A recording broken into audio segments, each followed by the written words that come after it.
Saudações! Vamos dar continuidade ao nosso estudo da LDB para fins de concurso público. E a propósito, acerca da minha entrevista de emprego, fui aprovado. E ao término da aula que ministrei, eu me virei para minhas entrevistadoras e indaguei como eu me saí. Uma delas disse o seguinte, abre aspas, de todos os professores que ministraram aulas sobre este conteúdo, no caso o conteúdo foi o Excel, o senhor foi o único que explicou mais de uma forma de se atingir o mesmo objetivo. E explicou muito bem, fecha aspas. Então, meu amigo, é aquilo, né? Como diria um dos meus alunos, quando o cara é bom. Tá, vamos seguir aqui com o nosso estudo da LDB para fins de concurso público. Vou começar quarta-feira, aliás, ok? Capítulo 4 da Educação Superior, artigo 43. A educação superior tem por finalidade: inciso 1. Estimular a criação cultural e o desenvolvimento do espírito científico e do pensamento reflexivo. Vamos destacar isso aqui. Então, o artigo 43 está dizendo o seguinte: a educação superior tem por finalidade, tem por objetivo, inciso 1. Estimular a criação cultural e o desenvolvimento do espírito científico e do pensamento reflexivo. Inciso 2. Formar diplomados nas diferentes áreas de conhecimento, aptos para inserção em setores profissionais e para a participação no desenvolvimento da sociedade brasileira, e colaborar na sua formação contínua. Inciso 3. Incentivar o trabalho de pesquisa e investigação científica, visando o desenvolvimento da ciência e da tecnologia, e da criação e difusão da cultura, e desse modo desenvolver o entendimento do homem e do meio em que vive. Inciso 4. Promover a divulgação de conhecimentos culturais, científicos e técnicos que constituem patrimônio da humanidade, e comunicar o saber através do ensino, de publicações ou de outras formas de comunicação. Inciso 5. Suscitar o desejo permanente de aperfeiçoamento cultural e profissional e possibilitar a correspondente concretização, integrando os conhecimentos que vão sendo adquiridos numa estrutura intelectual sistematizadora do conhecimento de cada geração. Inciso 6. Estimular o conhecimento dos problemas do mundo presente, em particular os nacionais e regionais, prestar serviços especializados à comunidade e estabelecer com esta uma relação de reciprocidade. Inciso 7. Promover a extensão aberta à participação da população, visando a difusão das conquistas e benefícios resultantes da criação cultural e da pesquisa científica e tecnológica gerada na instituição. Inciso 8. Atuar em favor da universalização e do aprimoramento da educação básica, mediante a formação e a capacitação de profissionais, a realização de pesquisas pedagógicas e o desenvolvimento de atividades de extensão que aproximem os dois níveis escolares. Artigo 44. A educação superior abrangerá os seguintes cursos e programas. Inciso 1. Cursos sequenciais por campo de saber, de diferentes níveis de abrangência, abertos a candidatos que atendam aos requisitos estabelecidos pelas instituições de ensino, desde que tenham concluído o ensino médio ou equivalente. Vamos destacar isso. Inciso 2. De graduação. Abertos a candidatos que tenham concluído o ensino médio ou equivalente e tenham sido classificados em processo seletivo.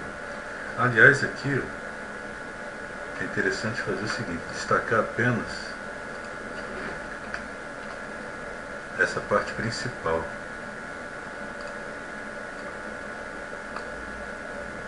Cursos sequenciais e que de graduação. Inciso 3. De pós-graduação. Compreendendo programas de mestrado e doutorado, cursos de especialização, aperfeiçoamento e outros abertos a candidatos diplomados em cursos de graduação e que atendam às exigências das instituições de ensino. Inciso 4. De extensão, vamos destacar essa parte, de extensão. Abertos a candidatos que atendam aos requisitos estabelecidos em cada caso pelas instituições de ensino. Parágrafo 1º.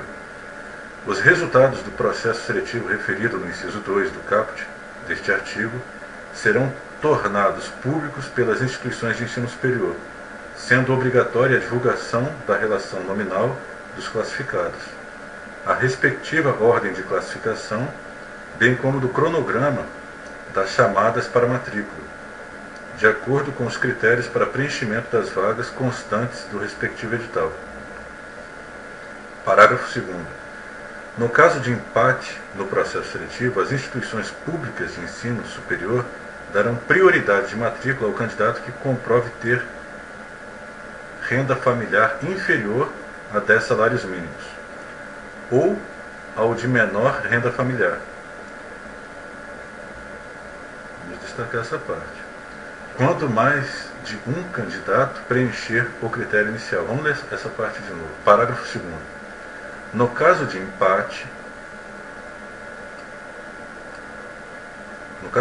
no processo seletivo, as instituições públicas de ensino superior darão prioridade de matrícula ao candidato que comprove ter renda familiar inferior a 10 salários mínimos, ou ao de menor renda familiar, quando mais de um candidato preencher o critério inicial. Parágrafo 3º. O processo seletivo referido no inciso 2 considerará as competências e as habilidades definidas na Base Nacional Comum Curricular. Artigo 45. A educação superior será ministrada em instituições de ensino superior, públicas ou privadas, com variados graus de abrangência ou especialização.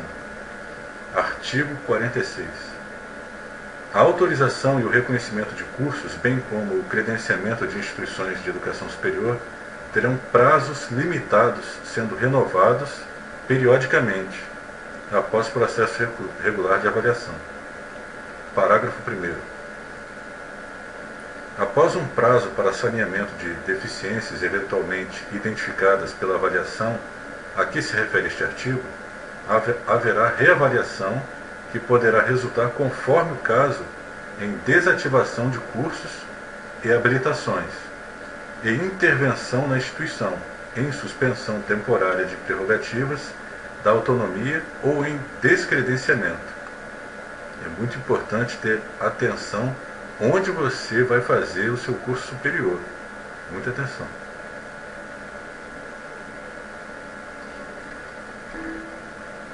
Parágrafo 2º. No caso de instituição pública, o Poder Executivo responsável por sua manutenção acompanhará o processo de saneamento e fornecerá recursos adicionais, se necessários, para a superação das deficiências. Parágrafo 3º. No caso de instituição privada, além das sanções previstas no parágrafo 1º deste artigo, o processo de reavaliação poderá resultar em redução de vagas autorizadas e em suspensão temporária de novos ingressos e de oferta de cursos. Parágrafo 4º. É facultado ao Ministério da Educação, mediante procedimento específico e com aquiescência da instituição de ensino, com vistas a resguardar os interesses dos estudantes, comutar as penalidades previstas no parágrafo 1º e 3º deste artigo por outras medidas, desde que adequadas para a superação das deficiências e irregularidades constatadas. Parágrafo 5º. Para fins de regulação, os Estados e o Distrito Federal deverão adotar os critérios definidos pela União para autorização de funcionamento de curso de graduação em medicina. O curso de medicina é extremamente relevante, né, meu amigo? Quando um profissional comete um erro com relação a um computador e o computador vem a ser danificado, é um bem material. Mas quando se trata de um ser humano, quando ocorre um erro, aí não tem conserto não. Então é preciso que haja bastante atenção com relação a esses cursos de medicina onde está se lidando com a vida, né? Diferente de lidar com o bem material. Artigo 47. Na educação superior, o ano letivo regular, independente do ano civil, tem no mínimo 200 dias de trabalho acadêmico efetivo, excluído o tempo reservado aos exames finais, quando houver. Parágrafo 1º. As instituições informarão aos interessados, antes de cada período letivo, os programas dos cursos e demais componentes curriculares, sua duração, requisitos, qualificação dos professores, recursos disponíveis e critérios de avaliação, obrigando-se a cumprir as respectivas condições, e a publicação deve ser feita, sendo as 3 primeiras formas concomitantemente. Inciso 1. Em página específica na internet, no sítio eletrônico oficial da instituição de ensino superior, obedecido ao seguinte: letra A. Toda publicação a que se refere esta lei deve ter como título grade e corpo docente. Corpo docente são os professores. Letra B. A página principal da instituição de ensino superior, bem como a página da oferta de seus cursos aos ingressantes sob a forma de vestibulares, processo seletivo e outras com a mesma finalidade, deve conter a ligação desta com a página específica prevista neste inciso. Letra C. Caso a instituição de ensino superior não possua sítio eletrônico, não possua um site, deve criar página específica para a divulgação das informações de que trata esta lei. Letra D. A página específica deve conter a data completa de sua última atualização. Inciso 2. Em toda a propaganda eletrônica da instituição de ensino superior, por meio de ligação para a página referida no inciso 1. Inciso 3. Em local visível da instituição de ensino superior e de fácil acesso ao público. Inciso 4. Deve ser atualizada semestralmente ou anualmente, de acordo com a duração das disciplinas de cada curso oferecido, observando o seguinte: letra A. Caso o curso mantenha disciplinas com duração diferenciada, a publicação deve ser semestral. Letra B. A publicação deve ser feita até um mês antes do início das aulas. Letra C. Caso haja mudança na grade do curso ou no corpo docente até o início das aulas, os alunos devem ser comunicados sobre as alterações. Inciso 5. Deve conter as seguintes informações. Letra A. A lista de todos os cursos oferecidos pela instituição de ensino superior. Letra B. A lista das disciplinas que compõem a grade curricular de cada curso e as respectivas cargas horárias. Letra C. A identificação dos docentes que ministrarão as aulas em cada curso, as disciplinas que efetivamente ministrará naquele curso ou cursos, sua titulação, abrangendo a qualificação profissional do docente e o tempo de cada docente, de forma total, contínua ou intermitente. Parágrafo 2º.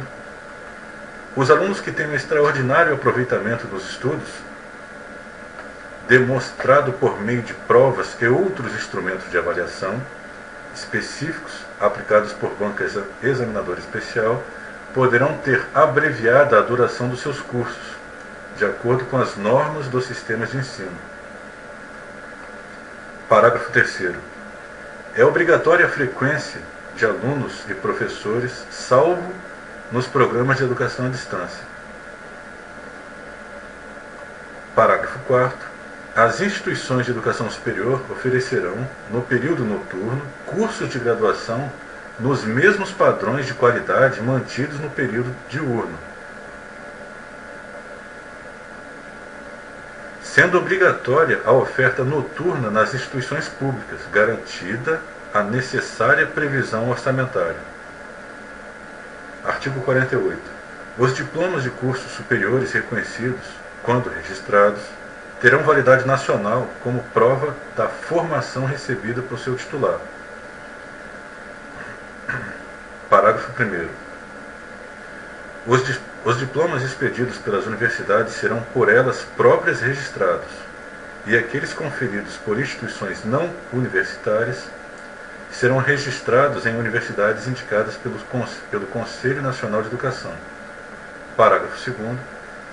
Os diplomas de graduação expedidos por universidades estrangeiras serão revalidados por universidades públicas que tenham curso do mesmo nível e área ou equivalente, respeitando-se os acordos internacionais de reciprocidade ou equiparação. Interessante isso aqui. Parágrafo 2º. Os diplomas de graduação expedidos por universidades estrangeiras serão revalidados por universidades públicas que tenham curso no mesmo nível e área ou equivalente, respeitando-se os acordos internacionais de reciprocidade ou equiparação. Reciprocidade ou equiparação. Parágrafo 3º. Interessante aqui, no penúltimo processo seletivo que eu participei, na penúltima convocação, tinha um cidadão lá, um professor, que estava se queixando de que o diploma dele era do estrangeiro, não estava sendo aceito. Seria interessante para ele ler esse parágrafo 2º aqui da LDB. Infelizmente não tenho o telefone dele para poder entrar em contato.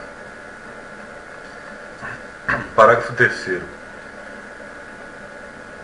Os diplomas de mestrado e de doutorado expedidos por universidades estrangeiras só poderão ser reconhecidos por universidades que possuam cursos de pós-graduação, reconhecidos e avaliados na mesma área de conhecimento em nível equivalente ou superior.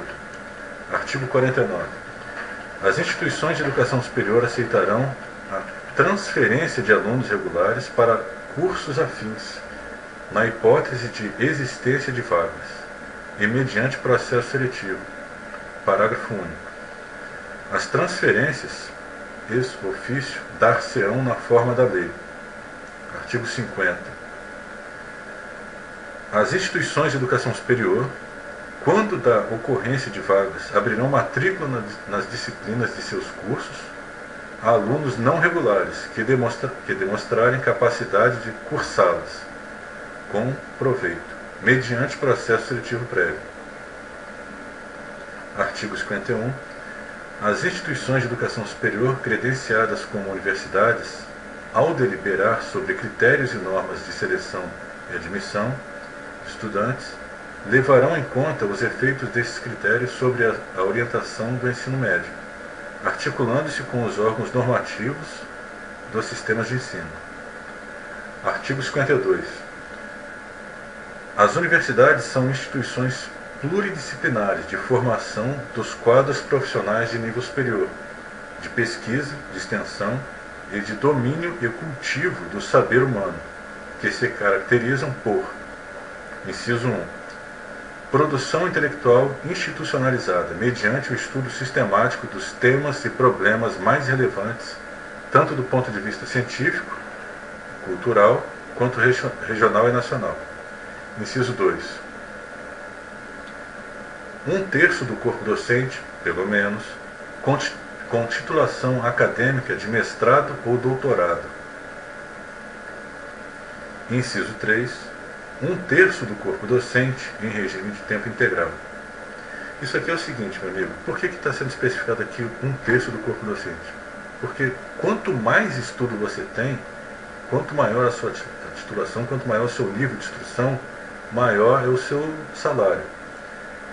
E, infelizmente, quando você tem um profissional, um educador que tem doutorado, o salário dele vai ser muito grande.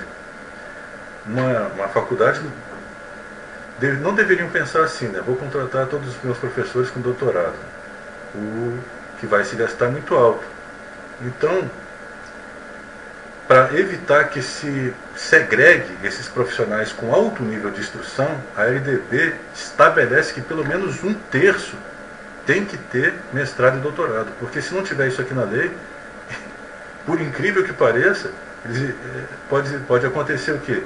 De se segregar esses profissionais justamente porque eles se dedicaram a alcançar níveis de instrução superiores, mais elevados, e isso vai representar o quê? Um gasto maior para a entidade de ensino. Dá para acreditar nisso? Então a LDB criou esse escudo de proteção para poder resguardar esses profissionais. Vamos dar continuidade à leitura aqui. Então vou ler aqui, inciso 3. 1/3 do corpo docente em regime de tempo integral. Parágrafo único. É facultada a criação de universidades especializadas por campo do saber. Artigo 53. No exercício de sua autonomia são asseguradas às universidades, sem prejuízo de outros, as seguintes atribuições. Inciso 1. Criar, organizar e extinguir, em sua sede, cursos e programas de educação superior previstos nesta lei, obedecendo às normas gerais da União, e, quando for o caso, do respectivo sistema de ensino. Inciso 2.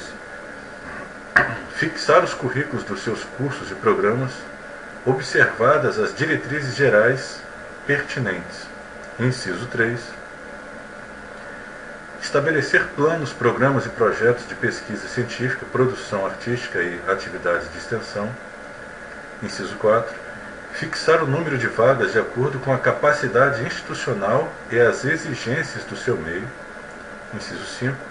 Elaborar e reformar os seus estatutos e regimentos em consonância com as normas gerais atinentes. Inciso 6. Conferir graus, diplomas e outros títulos. Inciso 7. Firmar contratos, acordos e convênios. Inciso 8. Aprovar e executar planos, programas e projetos de investimentos referentes a obras, serviços e aquisições em geral, bem como administrar rendimentos conforme dispositivos institucionais. Inciso 9. Administrar os rendimentos e deles dispor na forma prevista no ato de constituição, nas leis e nos respectivos estatutos. Inciso 10. Receber subvenções, doações, heranças, legados e cooperação financeira resultante de convênios com entidades públicas e privadas. Parágrafo 1º. Para garantir a autonomia didático-científica das universidades, caberá aos seus colegiados de ensino e pesquisa decidir dentro dos recursos orçamentários disponíveis sobre, inciso 1, criação, expansão, modificação e extinção de cursos. Inciso 2. Ampliação e diminuição de vagas. Inciso 3. Elaboração de programação dos cursos. Inciso 4. Programação das pesquisas e das atividades de extensão. Inciso 5. Contratação e dispensa de professores. Inciso 6. Planos de carreira docente. Parágrafo 2º. As doações, inclusive monetárias, podem ser dirigidas a setores ou projetos específicos conforme acordo entre doadores e universidades. Parágrafo 3º. No caso das universidades públicas, os recursos das doações devem ser dirigidos ao Caixa Único da instituição, com destinação garantida às unidades a serem beneficiadas. Artigo 54.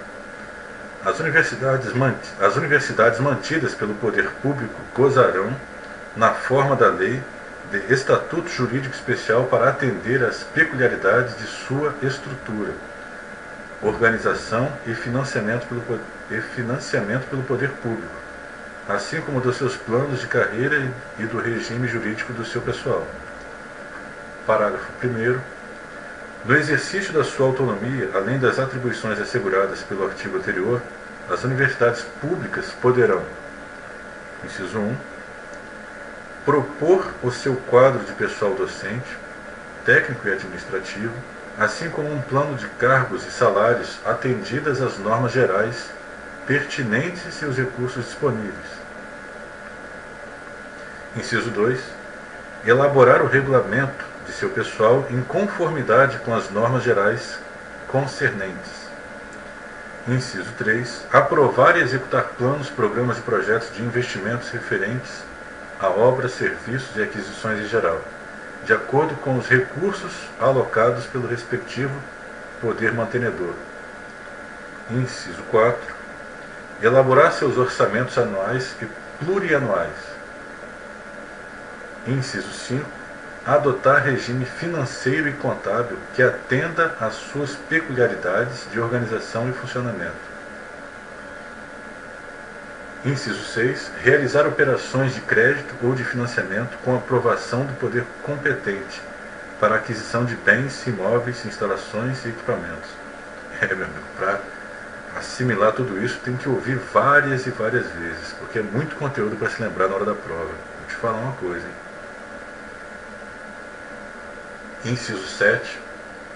Efetuar transferências, quitações e tomar outras providências de ordem orçamentária, financeira e patrimonial, necessárias ao seu bom desempenho. Parágrafo 2º. Atribuições de autonomia universitária poderão ser estendidas a instituições que comprovem alta qualificação para o ensino ou para a pesquisa com base em avaliação realizada pelo poder público. Interessante, hein? Vamos destacar isso aí. Parágrafo 2º. Atribuições de autonomia universitária poderão ser estendidas a instituições que comprovem alta qualificação para o ensino ou para a pesquisa com base em avaliação realizada pelo poder público. Artigo 55. Caberá à União assegurar anualmente, em seu orçamento geral, recursos suficientes para a manutenção e desenvolvimento das instituições de educação superior por ela mantidas. Artigo 56. As instituições públicas de educação superior obedecerão ao princípio da gestão democrática. Vamos marcar isso. Princípio da gestão democrática. Assegurada a existência de órgãos colegiados deliberativos de que participarão os segmentos da comunidade institucional, local e regional. Parágrafo único. Em qualquer caso, os docentes ocuparão 70% dos assentos em cada órgão, colegiado e comissão, inclusive nos que tratarem da elaboração e modificações estatutárias e regimentais, bem como da escolha de dirigentes. Então, em qualquer caso, os docentes ocuparão 70%, vou colocar aqui, 70% dos assentos em órgão, colegiado e comissão. Artigo 57. Nas instituições públicas de educação superior, o professor ficará obrigado ao mínimo de 8 horas semanais de aula. Vou marcar isso aqui. Nas instituições públicas de educação superior, o professor ficará obrigado ao mínimo de 8 horas semanais de aulas. Bom, com isso, então, eu finalizo esse vídeo. Na próxima, nós vamos prosseguir a partir do capítulo 5 da Educação Especial. Muito feliz de ter logrado êxito na aprovação na entrevista de emprego. Era muito importante para mim isso. Tá joia, gente? Muito obrigado e até a próxima.